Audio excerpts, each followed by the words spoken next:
Alright, after the holster was sanded, I took a sharp knife and I cut off those flappy bits on the sides. And let's see, that one and that one.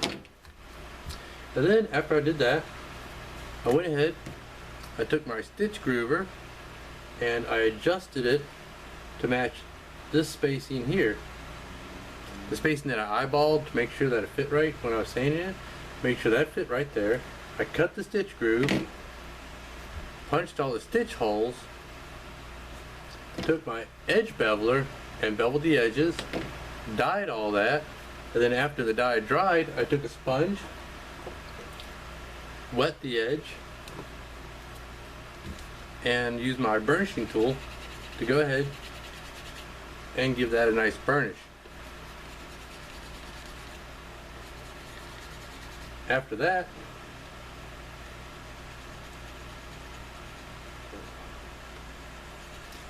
dried, after the water burnish dried, I went ahead and I used a product called gum tragacanth. Put it in my clamp here, put that on with the dauber, and I went ahead and burnished it with the gum trag. Or I should say I'm burnishing with the gum trag. What I do is I put the gum trag on, let it dry for a little while, and give it a good burnishing. And that brings out a nice, pretty, shiny edge. Now I'm going to give that a little while to dry, but not too long. And I'm going to go ahead and stitch this.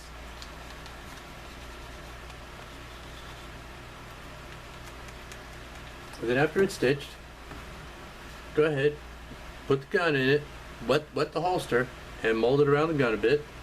It doesn't have to be an exact fit like a, well, like a molded retention holster, but it has to fit well enough for the gun to be held in place. So when you're walking, when you're carrying it, the gun doesn't move around and get all scratched up.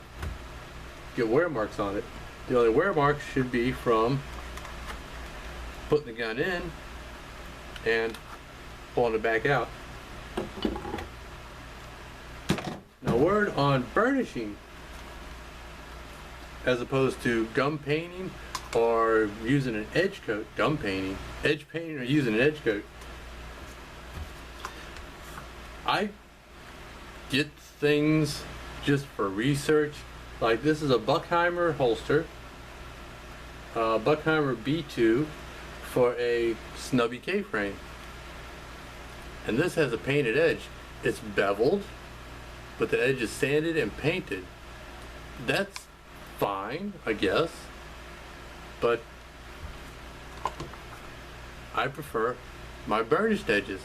I just think they look, well, I don't know, a lot less like a factory edge and more like a custom edge, like something you expect on a custom-made holster or a handmade holster.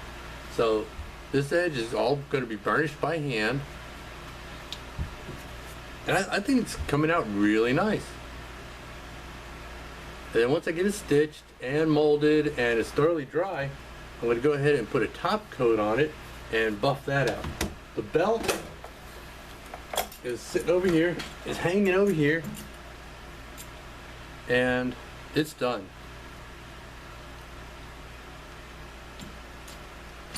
That's the belt all the way down to the little tippy end there. I like this belt. This is a massive belt. This won't only hold up your trousers, it'll hold up anything you want to hang on it.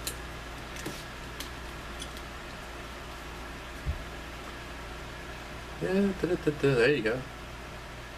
I mean, well, you know, that's what a gun belt should do right there. It's gonna hold itself up.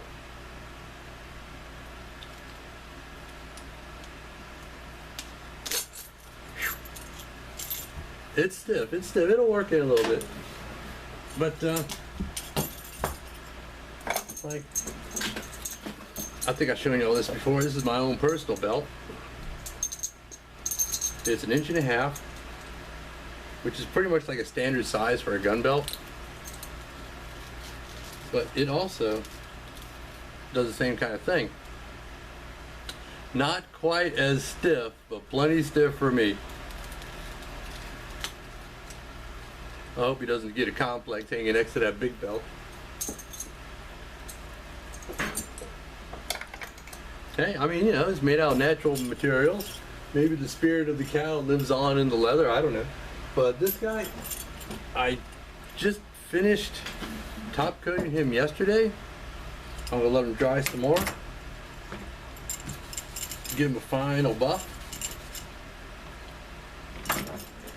And by the time he's completely dry and ready to go, I'll have this guy stitched up, and this belt loop will be ready to mold around that belt.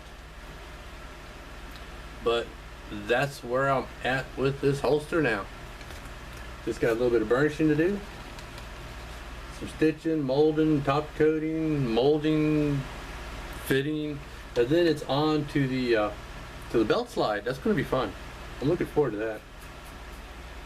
Oh, after the top coat, I'm going to go ahead, punch that hole, and put that snap in. That's coming along really nice.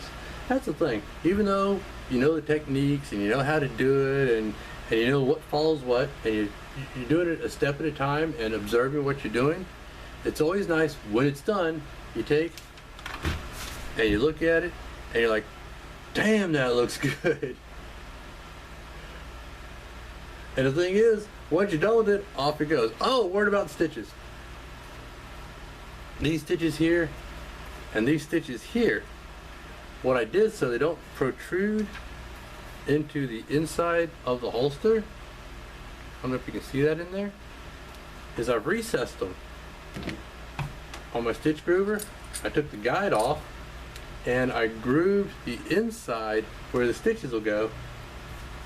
So when you're drawing the gun, you're not constantly rubbing the stitches.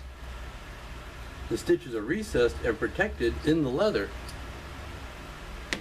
That way, you know, it'll last a lot longer. It'll be a lot smoother. And it's just one of those little touches that makes things a little nicer. Well, right now it's pretty bloody hot, so I'm gonna take me a little break and cool off. And maybe after it gets a little bit cooler today, I'm gonna go ahead and do that stitch. And I should have that done by the end of the day. Get that done, do the molding, etc., etc. And that's that for now.